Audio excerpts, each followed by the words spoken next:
Kampuni ya Africa Media Group Limited imesema itaendelea kushiriki jitihada zinazofanywa na Jeshi la Zimamoto na Uokoaji za kutoa elimu kwa jamii kuhusu usalama na njia salama za kuokoa mali na watu wakati wa majanga.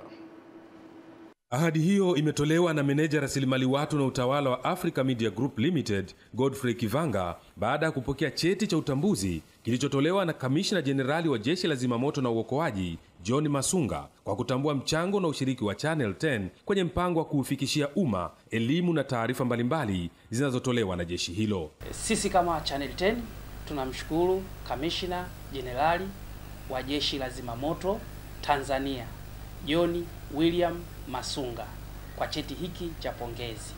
Tunaahidi kuendelea kushirikiana na Jeshi la Zimamoto kwa kadri ya maelekezo yao na mafundisho yao wanayoyatoa.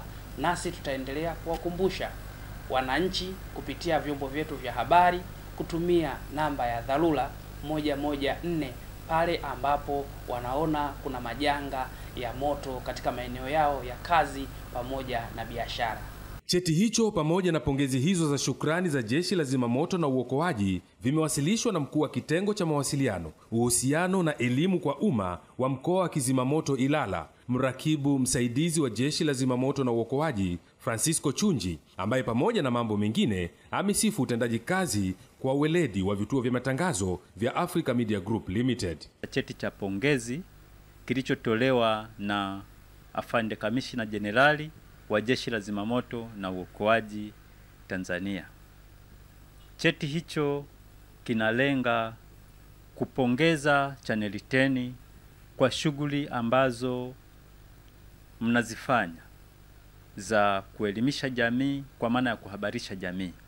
Kwa nipo hapa kwa niaba ya kamanda wa mkoa wa Zimamoto Ilala kwa ajili ya kukabidhi cheti hicho cha pongezi. Africa Media Group Limited ndiyo kampuni inayomiliki na kuendesha vituo vya matangazo vya Channel 10, Magic FM na Channel 10 Plus. Ezekiel Mwambopo, Dar es Salaam.